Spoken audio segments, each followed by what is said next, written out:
छोटे से गांव का नाम था रामपुर। गांव में हर साल गणेश उत्सव बड़ी धूमधाम से मनाया जाता था। उस गांव में दो घर बिल्कुल आमने सामने बने थे। पहला घर गांव का सबसे अमीर आदमी लाला किशोरदास का था। ऊंची हवेली, बड़े दरवाजे, चमचमाती खिड़कियां और चारों तरफ नौकर चाकर। दूसरा घर था गरीब परिवार का, रामू, उसकी पत्नी सीता और उनके दो छोटे बच्चे गोपाल और राधा। उनका घर कच्चा था, छत पर तिरपाल बंदी थी और बरसात में पानी टपकता था। गणेश उत्सव आने वाला था। अमीर घर में हलचल मच गई। लाला किशोरदास ने अपने नौकर से कहा, इस बार गांव में सबसे बड़ी गणपति मूर्ति हमारे यहाँ आनी चाहिए। शहर से कलाकार बुलाओ, सजावट में सोना चांदी लगे और मिठाई के 100 डिब्बे तैयार रहेंगे। नौकर बोले, जी मालिक, सब इंतजाम हो जाएगा। दूसरी ओर गरीब रामू अपने बच्चों से कह रहा था, हमारे पास पैसे नहीं हैं, पर बप्पा को खाली हाथ कैसे बुलाएं। राधा ने कहा, बाबा, हम मिट्टी से मूर्ति बना लेंगे।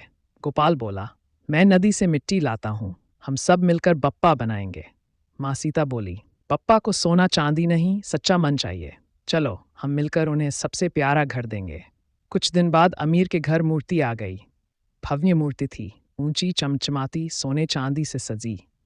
पूरा गांव देखने आया। लाला किशोरदास बोला, देखा, पूरे गांव में सबसे बड़ी मूर्ति हमारे घर आई है। लोग वाह वाह कर रहे थे, पर पूजा के समय घर वाले मोबाइल में फोटो खींचने लगे।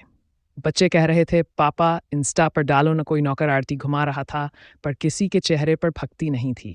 अब सबकी नज़र गरीब रामू के घर पर गई। वहाँ मिट्टी से बनी छोटी सी मूर्ति थी।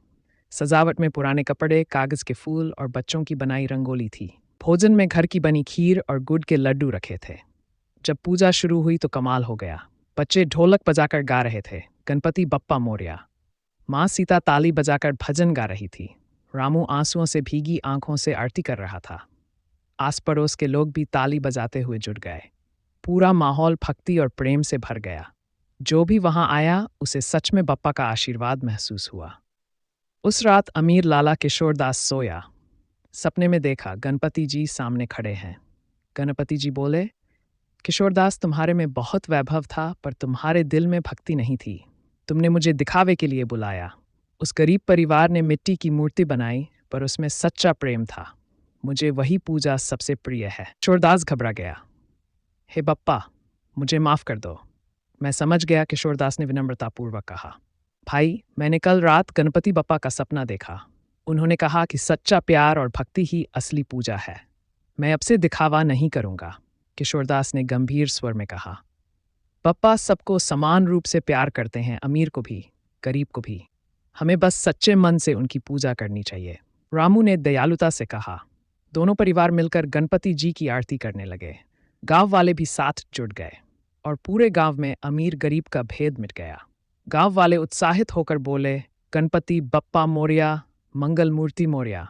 शिक्षाप्रद रूप में कहा गया कि गणपति जी को सोना चांदी और दिखावे की जरूरत नहीं।